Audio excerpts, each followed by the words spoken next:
Hi, welcome to Barmy Army fan cams after a 1-0 win away at Bristol. Not easy. I'm joined this afternoon by Shane, Matt, Fiona. Shane, your thoughts on that one, please? A lot. Yeah, I can't really think what to say about it. We were, I don't want to say we didn't turn up, but we just didn't do anything. I mean, I said, didn't I see you? But I didn't write anything down of any note at all throughout the first half. I think first thing I wrote down was we made a sub where Jackie come on. So that shows how eventful the game was. Big let off first half when Bristol hit the bar. Big let off that. I mean, we know what it's like to go down to Bristol in the first half from last season. So flashbacks there. But other than that, they didn't trouble us. We didn't really trouble them. Passing weren't great. First touches. Yeah, scrappy goal. But I guess, you know what, we'll take it. Yeah, definitely. It definitely had the sense watching it, I think, for us, Matt, there was a sense that we had nothing really to play for. Third's out of our hands now. It's pretty much now mathematically gone. But they were fighting for their lives. Were you surprised how broken up our play was, considering what we knew they'd bring at us? Yeah, I think, look, I definitely expected more intensity from them, in all honesty, because, I don't know if we'd have been aware of what was going on, in the Arsenal game. But I mean, even if you have no idea what the score is there, we always knew that it was going to be a major long shot for us to, finish third. Whereas, any point they could have got was absolute gold dust for them. But I didn't expect it to be that bad. I mean, kind of similar to what Shane was just saying, as a lot of people know, I do the match reports for the WordPress site, and I usually make notes as I go on during the game. And right, this is all I write down. 10 minutes, Kristen Press shoots wide. 78 minutes, goal. That is it for the entire game. Good luck writing that report, Matt. Thank you. Fiona. That is going to be a test of everything I've learned in my 2 years at uni so far. It really is. But, Fiona, this is the point we've asked so many times on the fan cams, on the podcasts, points over performance. Today was quite clearly points over performance. But that's a good thing, surely. We win a game when we're playing so poorly. Like, knowing, I suppose it gives you a bit of confidence, even if we're not playing great, we can still get something out of a game going forward. But I do wonder if it would have been nice to have a good performance ahead of the Everton game to give ourselves a bit of confidence, because if we play like we played today, I can't see it going any other way than them getting the result.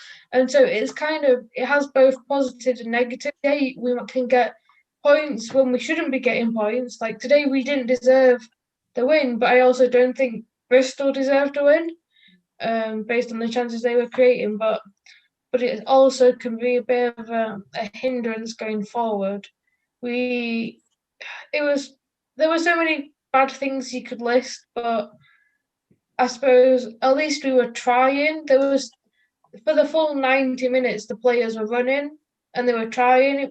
Things weren't working, but our heads didn't dip, which has happened in the past. And I think that's kind of a bit of progression on the mentality of the team. But yeah, 3 points is all we need from today. We just need to get 27 goals next game to get third. Just a minor win, that one. Shane, the element, and Fiona's touched on it there, we found a way to win.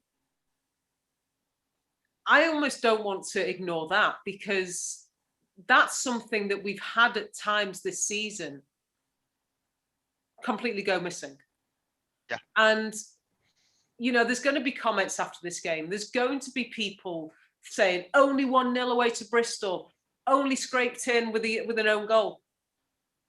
But that's the kind of result under the circumstances had we managed it earlier in the season, that 27-goal swing isn't needed. Yeah, we always go back to that game against Reading, don't we? And we can also include the Brighton game in that probably as well. But they're exactly the type of games where a win is a win, no matter how you get it. And at the end of the day, you know, next year we could be looking back at this season and go, oh, yeah, we beat Bristol.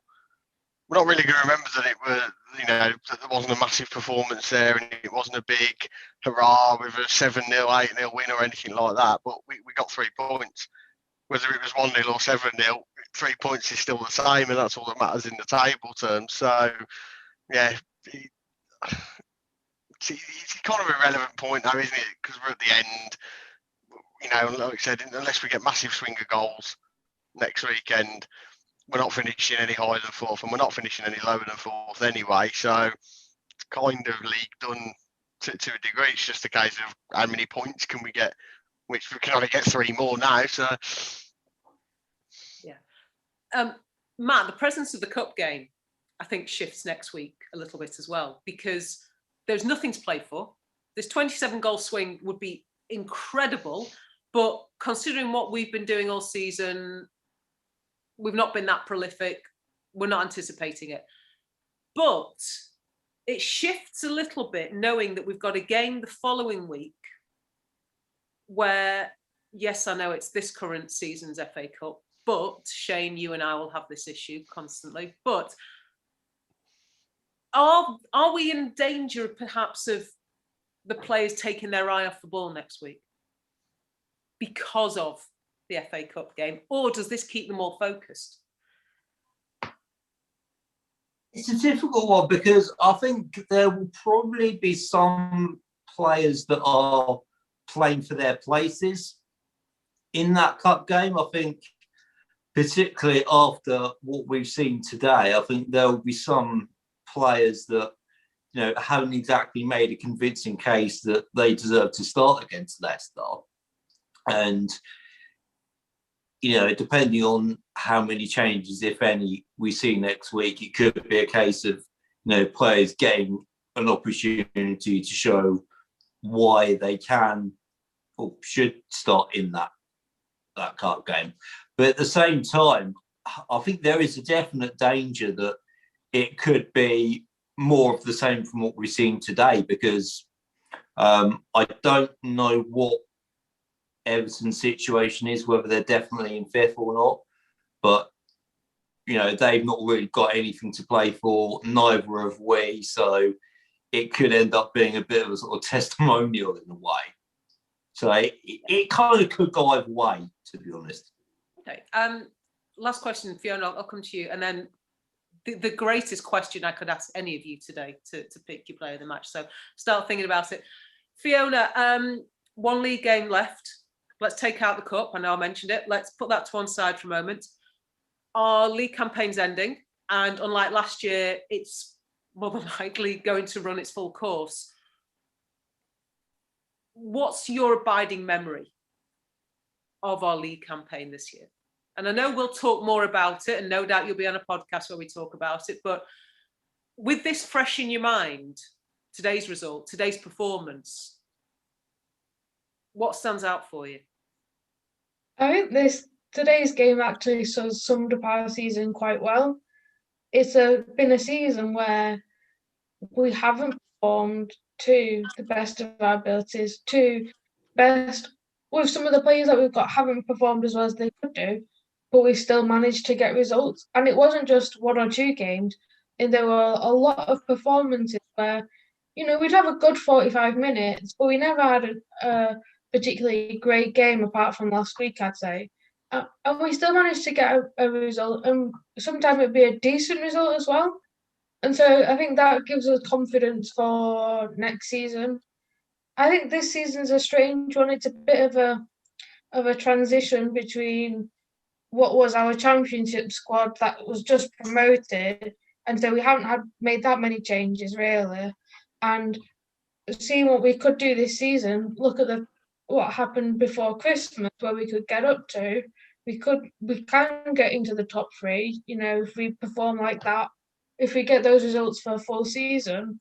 And so it's a bit of a transition of seeing where things work, what combinations work, and where Casey needs to strengthen, and where things are not going our way, how we can turn things around, and how we can still get results. And I think that sometimes you need a tricky season to have a good season. You need to build that mentality, and we've got a young squad, and probably one of the first times they've experienced this. So Casey's probably thinking there's a lot of growth come out of it. As a fan, there's been times when you're tearing your hair out, but getting a result is always the most important. Yeah, we'd like a nice performance now and then, and a decent number of goals, but a win is a win, and we take that.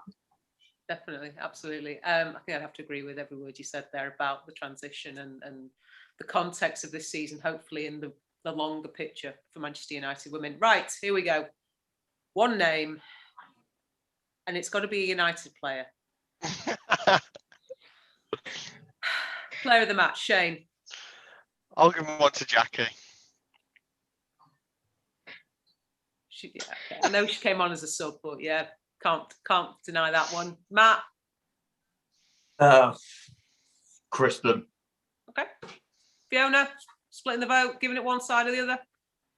Oh, I'm so struggling with this one. Yeah, let's go with Kristen because she started. Well, I think that would make her player of the match for the last 2 games running. So let's see if she can make it a hat-trick next week. Well, she's definitely got the BBC award last week, but let's see if she can make a hat-trick next week. Thank you all very much for joining me on what's been a very strange and very bizarre afternoon. These will actually be shown. Obviously, they'll be available a couple of days after the game. So podcast Wednesday night, game again on Sunday, and then we'll catch up and be in order. Thank you very much for joining me, and we'll see you again next time. Cheers. Bye-bye.